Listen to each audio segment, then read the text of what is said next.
Thanks, Aaron. Hi, Sam. Jonathan Tannenwald from the Philly Inquirer here. Now that this team gets to start to look long-term a bit, with not a major tournament right in earshot, what's it like for you as a player who, really shot to prominence under Emma and now clearly is part of the long-term plans? What's it like for you to be able to think long-term with the national team for a while? Yeah, I mean, obviously it's not something I take for granted at all, and I'm definitely someone who lives day by day and step by step. As much as we are focused on all of the things that we want to do in the future, it's about like how we get there, and for me, that's focusing in on my details and my process at every training, every camp, every day I'm on or off field, I feel like is an important one. So I'm just focused, especially this year, like you said, where we don't have a major tournament per se, to be able to focus in on my development and my growth, and some fine tuning of little details of my game is a really great opportunity that we're not always able to have. So again, it's not something I take for granted. As Foxy knows too, like it's always a privilege just to be here, and there's never a camp or a game or a training that I take for granted. So I'm just grateful to be along for the ride and want to just continue to focus on my development and my growth as much as I can. And Emily, for you, one of the other things that often happens in these 2 years after an Olympics, there's a long history of American players going over to Europe at this time in a cycle, and you were already there.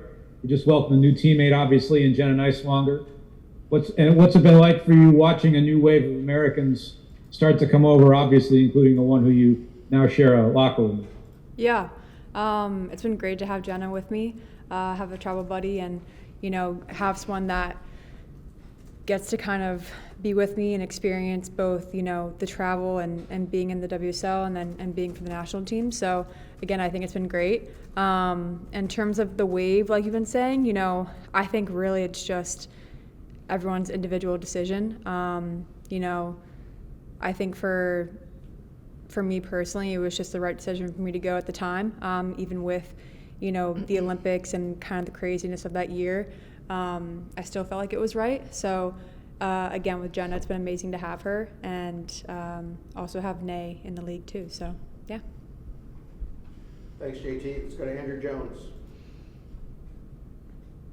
Thanks as always, Aaron. First off, I'm going to ask you, Em, just your full reaction to not only that great goal and the 5-0 win on Sunday against Tottenham, but also just the reactions. You had Jenna give you the My Queen on Instagram, and all love that you got there. Your reaction just towards, that goal. And for you, Sam, your sister Alex got to be at the Eagles parade in terms of covering it, and how that atmosphere was, and how she's so proud of you as a whole sister right there. You just talk about just your bond with that, and seeing her whole parade highlights that she had to deal with. Me first? Okay. Yeah. I mean, I feel like it was just the icing on the cake in terms of like the London Derby. And before I got the ball, Leah was like screaming at me to shoot it. So I was like, knew what I was gonna do, getting a lot of support. And then, I just think, when you can celebrate with your teammates and their joy seeing you score when it doesn't happen very often, it's just really special. And it was an amazing atmosphere and goal, and never gonna forget it. So I was just wondering before saying that, did you hear the roar of the crowd, or how did that go through your head, or were you just too surprised? I mean, I think it felt slow motion, kind of. I think when you can tell it feels right in terms of the contact and whatnot. And then, for me, I always, when anyone celebrates or scores, go to your teammates and just, celebrate with them. So it was great. Sammy, explain to you what your sister was actually doing. Yeah, so she's transitioned from a bit of more of like a beat writer for the Phillies to doing more feature writing for the Inquirer. So obviously that includes other Philly sports like the Eagles. So she did get to go to the Super Bowl. I think she was like in the locker room. I like saw her stories of them with, she's like celebrating with the Eagles. I'm like, okay, it's casual. And then, was obviously a part of the parade and whatnot. So we haven't been able to catch up much. She's been obviously crazy busy. I've been pretty busy as well. So I'm excited to hear more about all her stories. I'm sure she has many from that experience, but I'm just super proud of her, and obviously she's doing such important work, especially as a woman in the sports world and as a sports writer. So super proud of her, and just I love seeing, you know, her continued development and in her role, and how she's kind of branching out to new sports and new adventures now, and finding so many unique angles and stories to tell. I think it's such a skill that she has. So yeah, very proud little sister.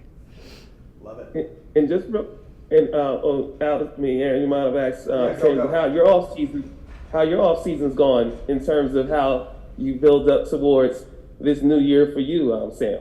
Yeah, absolutely. The off season was really great. I was able to take a break, which, as we all know, is a rare opportunity. So I tried to take advantage of that as much as possible. Got great time with my family and friends, and then had a great kind of progressive build up into our January camp, and now into, I guess, week 3 or so of preseason. So it's kind of crazy. We're already at this point. But I do feel super grateful to have had the opportunity to really shut down for a bit, both body and mind, enjoy a bit of rest after what was a crazy 2024. And I do think 2025 just presents such a cool opportunity, like I said, to really hone in on growth and development without having kind of the pressures of a major tournament. And I know that that's a huge goal for me, and I know for us as a team, like we're not wasting any time, though it is maybe a down year, for lack of a better term, with no tournament. Like, we are taking advantage of every second that we have together, and so I'm really excited for the growth that we'll be able to experience with that. Jason Anderson, go ahead. Hello to you both. This question is for both of you. You both play positions where your relationship with the goalkeeper is obviously a really big part of the job, and with the national team, that's kind of changed now with Alyssa Nayer's retirement from the national team. What have you seen in this camp from the goalkeepers that are in camp with you right now? Yeah, I mean, we just had our first session a few hours ago, so I think everyone's very excited to be here and kind of get the nerves out and start the tournament that we have. I think with both of them, they're both extremely talented, and again, both very eager to just get on the field, get the connections, get the relationships, and show what they have. So I feel like both are just on and off the field great teammates and competitors. And with that, like you said, with the defense and connection with the goalkeeper, it's huge. But I feel like they're up for the task, and they're already looking forward to it. So, yeah. Anything to add, Sammy? Yeah, I second what Foxy said. I think we have so much talent in our goalkeeper pool, and I think it is a really exciting time and opportunity for them to kind of come into this this position where, like, it's kind of open and there's an opportunity to really take a shot at it. And like Foxy said, I think the keepers we have here, and Jane and Mandy and Fallon, like, they're so incredibly talented and great with their feet and have such a great understanding of the game. And I know we both just have so much belief and support them so much. And I think these games, again, are such a cool opportunity for them to continue to learn and be with the group and really take steps forward in their national team careers. Let's go to Leslie Ryder. Go ahead, Leslie.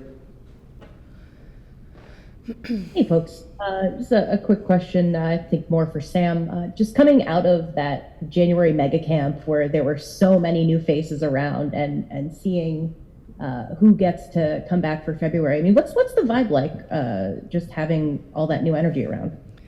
Yeah, it's an exciting vibe. I think, like, the word I kind of go back to is just like opportunity. I think it's a really cool opportunity as players who have now been around for a bit longer to help lead the young ones as much as we can. And then for the younger ones, it's an incredible opportunity to, be a part of this group and hopefully win a trophy at the end of the week and come home with some hardware. And so while it's a totally different vibe and there's a lot of new energy, fresh faces, and that can, there's challenges in navigating that in certain moments, I think there's so much opportunity for us as a team to continue to deepen our player pool, to continue to layer in our understanding of tactics and the way we want to play.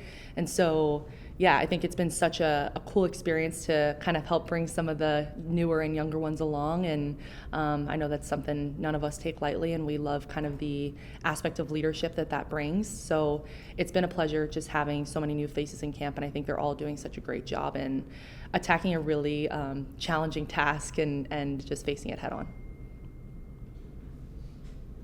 Let's go to, and if anyone else has a question, please raise your hand. Otherwise, Sophie will be the last one.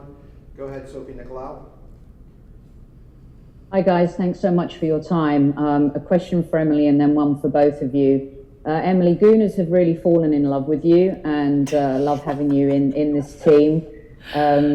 How has playing for the Arsenal, do you think, such a historical club, better prepared you for transitioning and playing for such a trailblazing coach like Emma Hayes in the US women's national team?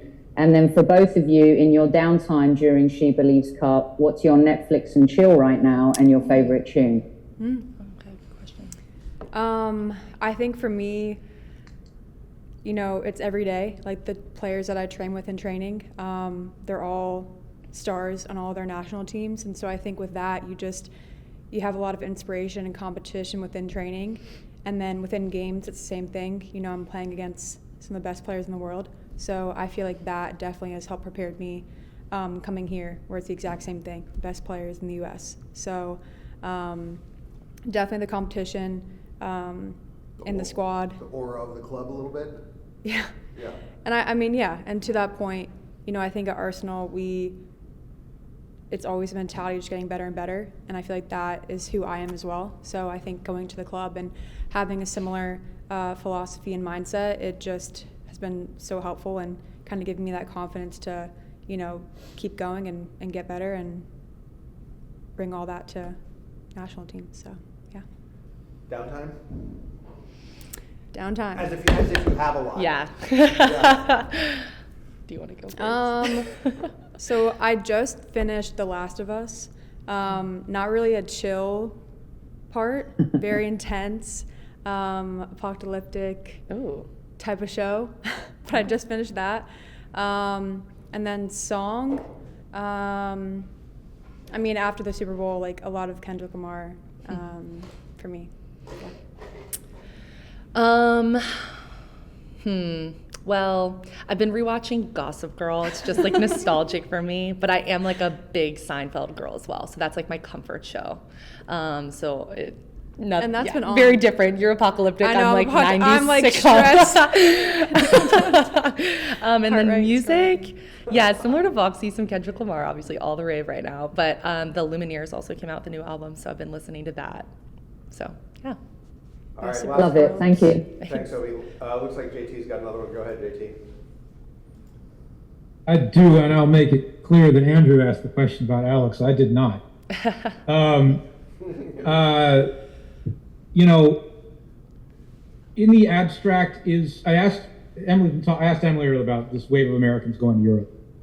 And I know your name was in the headlines for a moment during this transfer window, but in the abstract, sort of as a theory, is playing in Europe someday something that would interest you? Me? Yeah. Well, I mean, you're there, so I could have process of elimination figured that one out. Yeah, look, I mean, as a, you know, I think for the longest time, it's been a goal for me. I think even when I was in college, my college coaches can attest to this. I've always had an interest and a curiosity of what it'd be like to play in Europe. So I'm not closing any doors or ruling anything out. I think being able to compete in the Champions League and, you know, in various European leagues would be an amazing adventure. Right now, obviously, I am a Portland Thorn through and through. But I am also not one to close any doors to opportunities that may or may not come in the future. Who knows what's down the road? I know that I'm good where I'm at right now and love the organization that I'm a part of and privileged to be a part of. So we'll see what the future brings. But I think it's just amazing that we as female athletes and female soccer players have so many options of these incredible leagues and the way that they've progressed and developed over the years that, you know, there's not just one place you can play. There's so many options and so many incredible leagues and so much talent out there. So, yeah. Appreciate it as always. Thanks. Thanks, JT. Last one goes to Andrew again. Go ahead. Yeah, I mean, it'll be interesting to hear your favorite Seinfeld show on that one, but, you know, we can leave that for another time with it. If you, just for both of you, if you had the chance to score a goal from midfield or be able to defeat 4 or 5 defenders, which goal would you choose as the special golazo? The first one for you, Sam, since we can ask that. What are you doing? I think midfield, I mean, just being realistic, I feel like I'd find myself more closer to midfield. I mean, maybe it's not a realistic question though, so I'm going to go with midfield. You know, Carly Lloyd 2015? Oh, yeah. Yeah. incredible. Well, So. Foxy almost scored from midfield. That's Oh. an exaggeration, but Huh? Yeah. I know. Exaggeration. It was like 28 yards. I think I would love to beat 5 people. Yeah. And there you have it. Why The- not? Why not? The defender wants to dribble, Yeah. so that's a good way to end.